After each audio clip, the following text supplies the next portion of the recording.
আমরা কবরবাসীর মাগফিরাতের উদ্দেশ্যে আজকের এই আয়োজন।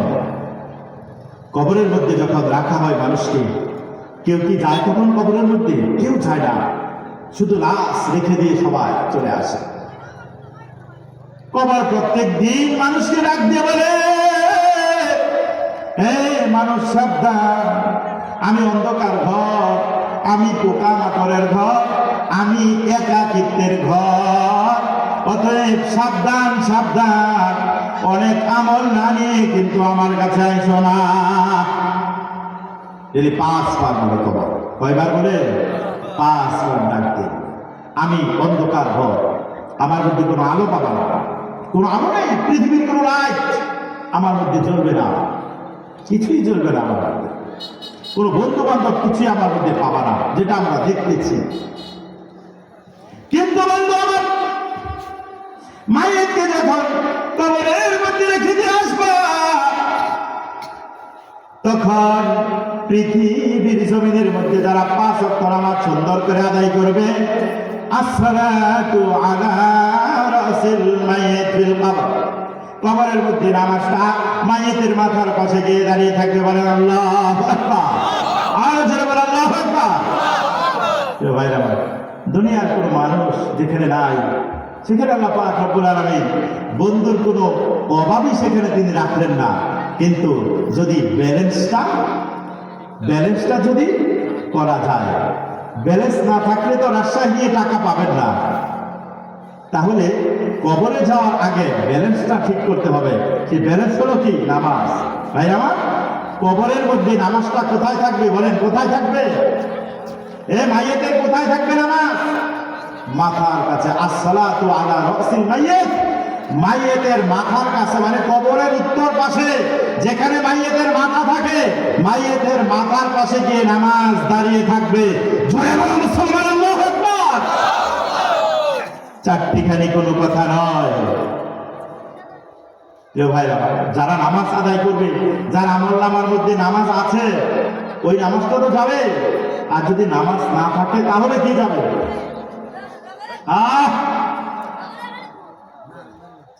আসসালাতু ইনদার রাস, নামাজ থাকবে মাথার কাছে। ওয়াসিয়ামু আনিল ইয়ামিন ওয়াযাকাতু আনিশ শিমাল। আল্লাহ পাকের আরেকটা দায়িত্ব হলো রোজা পালন করা। যে মুসলমান ঠিক মতো রোজা পালন করবে, কবরের মধ্যে রোজা কাতার ডান পাশে, মানে কবরের পশ্চিম পাশে গিয়ে অবস্থান করবে। ওয়াযাকাতু আনিশ শিমাল, যারা ধনী মানুষ রয়েছেন, যারা যাকাত প্রদান করবেন, ওই যাকাত নামক জিনিসটা, ওই নেক আমলটা কবরের মধ্যে আপনার বাম পাশে অবস্থান করবে। ওয়াল বাওয়াকি ইনদার রিজিল, আর বাকি সমস্ত নেক আমলগুলো পায়ের পাশে গিয়ে দাঁড়িয়ে থাকবে। বলেন সুবহানাল্লাহ।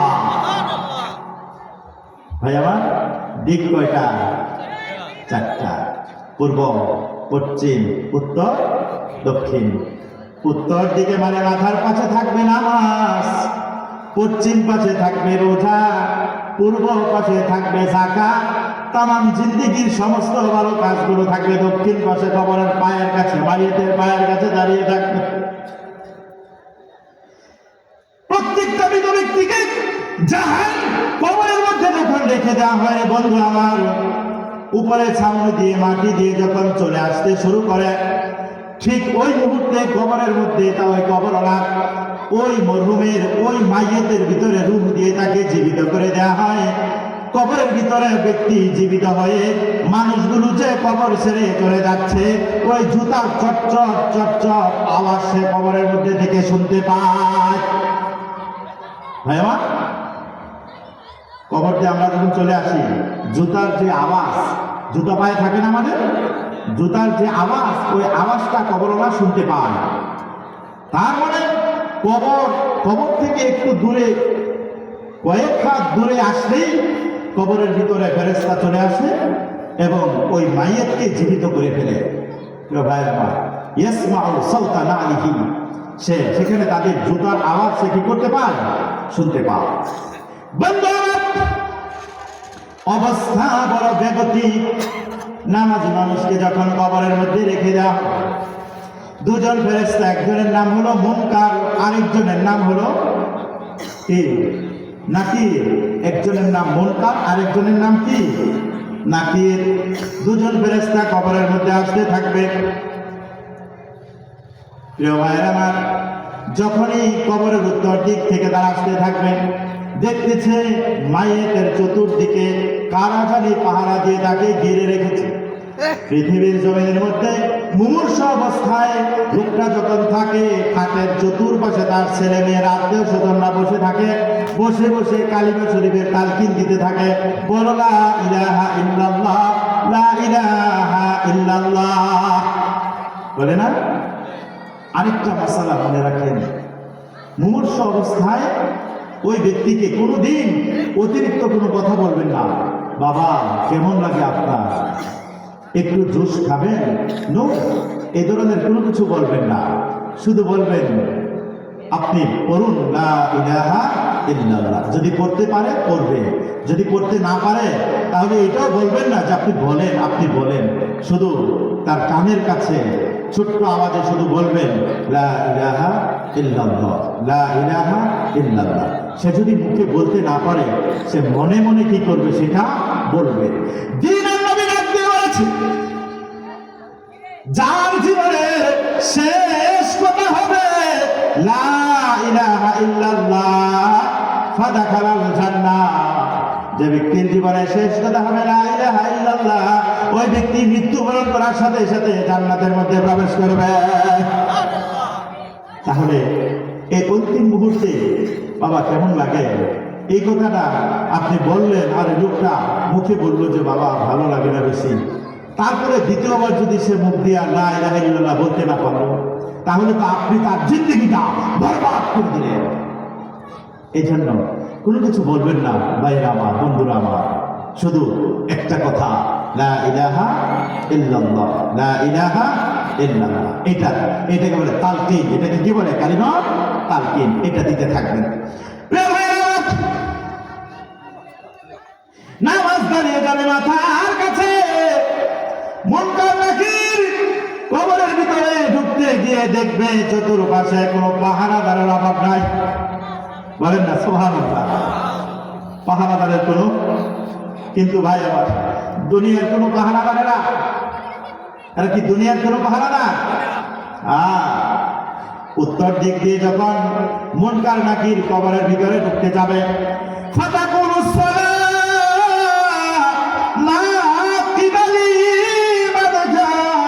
নামাজ ডাক দিয়ে বলবে সাবধান হয়ে যাও ফেরেশতারা, মা কিবালি মাদখাল, আমার দিক দিয়ে কবরে প্রবেশ করার কোনো রাস্তা নাই। মা কিবালি, আমার দিক দিয়ে এসো না, আমার দিক দিয়ে এসো না। মা কিবালি মাদখাল, মাদখাল মানে প্রবেশ করার জায়গা। সাবধান, আমি উত্তর পাশ ব্লক করে রেখেছি, এই উত্তরের সীমা, এদিক দিয়ে আসতে পারবো না।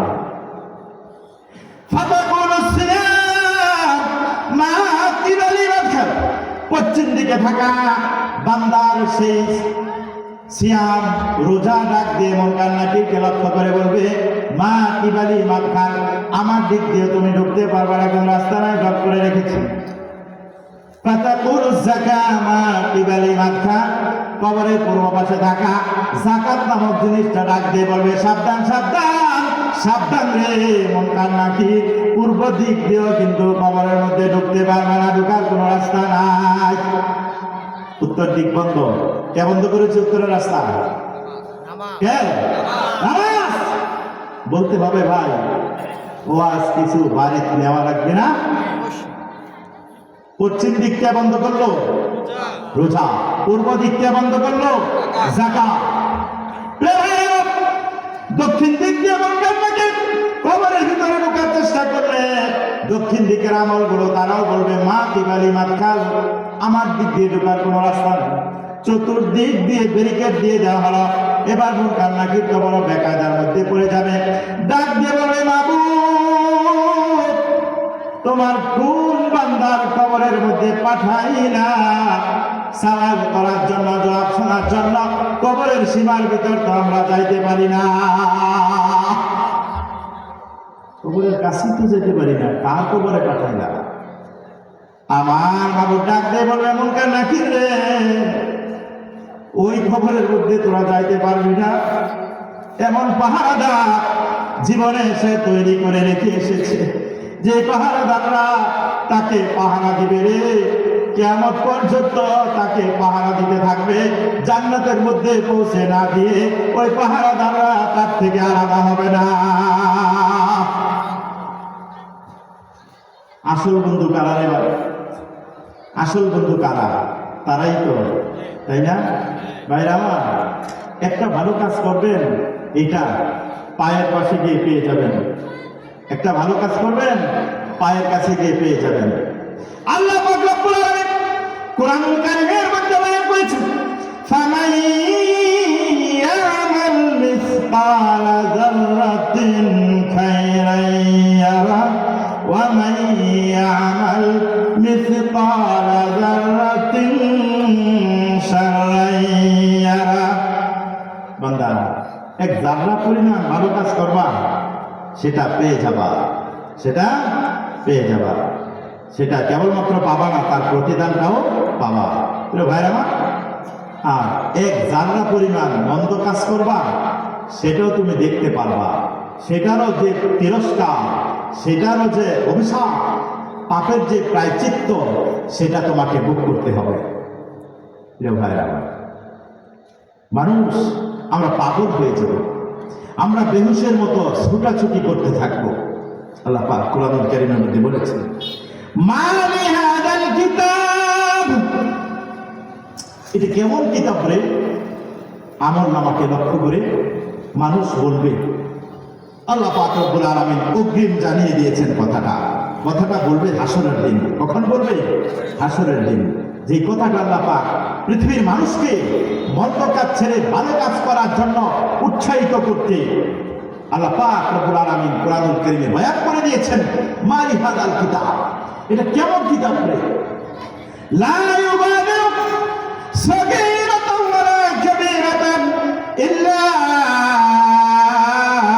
আহসাহা। জীবনে করা অতি ক্ষুদ্র, অতি ক্ষুদ্র থেকে ক্ষুদ্র, অনেক বড় থেকে বড় কোন একটা কাজ এই কিতাব আমাদেরকে ছেড়ে দেয় না। লা ইউগাদিরু সাগীরাতান, অতি সূক্ষ্ম একটা জিনিস, সেটাও ওই কিতাব ছেড়ে দেয় নাই। তার মধ্যে লেখা আছে ওয়ালা কাবীরাতান, পাহাড় সমান বড় এত জিনিসটাও ছেড়ে দেয় নাই, সেটাও লেখা আছে ওয়া ওয়াজাদু মা আমিলু হাদিরা। যা কিছু তোমরা আমল করেছ, তারা যা কিছু আমল করেছে পৃথিবীতে, সব সেখানে তারা উপস্থিত পাবে। ভাইরা আমার, কাজী সাবধান। কি হতে হবে? আমাদেরকে সাবধান হতে হবে, তাই নয় কি? হ্যাঁ, আজকের এই মাহফিলে এখানে বসা, এটা আমাদের আমল নামার মধ্যে দেখা যাবে কিনা? একটু আগে বলেছে যে রেকর্ড হচ্ছে, ভিডিও হচ্ছে, সব ভিডিও হচ্ছে, তামাম জিনিস ভিডিও হচ্ছে।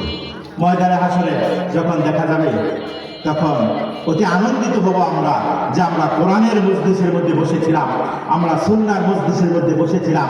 ঠিক না ভাই? ঠিক না?